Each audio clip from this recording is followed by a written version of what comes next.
김기현 대표가 집권 여당의 대표인데 예. 마치 야당 그것도 한 3당 4당 대표 정도의 느낌이었습니다. 보통 집권 여당의 대표 연설은 국정의 동반자인 야당에 대해서 협조를 구하고 정부가 해야 할 일들에 대한 어떤 목표와 방향성의 제시, 안정감을 줘야 되는 게 보통 역대 여당 대표의 연설이었는데 김기현 대표는 이게 어디 유세장인지 전당대회에서 연설을 하는 건지 구분이 안 갈 정도로 제스처나 톤앤 매너 자체가 도저히 이거는 여당 대표의 모습이라고는 좀 봐지지가 않더라고요. 오히려 이제 싸움을 걸려고 들어오셨더라고요. 초반부터. 그래서 그런 부분을 볼 때 앞으로도 이제 총선을 앞에 두고 서로 간에 경쟁을 해야 되고 그럴 부분이 많지만 같이 협력을 해야 될 부분도 있지 않습니까? 예. 특히 정기국회에 통과시켜야 할 법들도 있고 하는데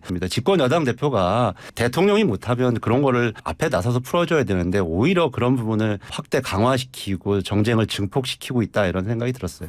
이재명 대표 연설은 먼저 윤석열 정부의 1년에 대한 평가였습니다. 오포 정부고 압구정 정권이다. 압수수색, 구속수사, 정쟁으로 일록된 이 정부에 대한 야당이니까 이렇게 평가를 하는 것은 너무 당연하다는 생각이 들고요. 그러면서도 또 많은 분이 오히려 이재명 대표의 연설이야말로 여당 대표 연설 같았다. 왜냐하면 후반부에는 추경 문제라든지 여러 가지 어려운 경제 여건에서 해야 할 과제들 이런 부분들 쭉 제시하면서 건설적인 제안들 했었고요. 특히 본인에게 그동안 여러 가지 비판의 고리로 작용해왔던 체포동의안 문제에 대해서도 스스로 결단해서 포기하겠다 선언을 했었습니다. 그런 점에서 이재명 대표 연설은 국민들이 이제 달라지는 민주당의 모습이 어떨 건지 명확하게 좀 제시하는 메시지였다고 생각합니다. 의원 정수를 줄인다라는 얘기는 지금 과연 그게 현실성에 근거한 것인지 굉장히 포퓰리즘적으로 지금 김기현 대표가 저는 그런 메시지를 던졌다라고 생각합니다. 전에도 보면 선거법 관련되어서가 지금 이번만이 아니라 여러 과정들을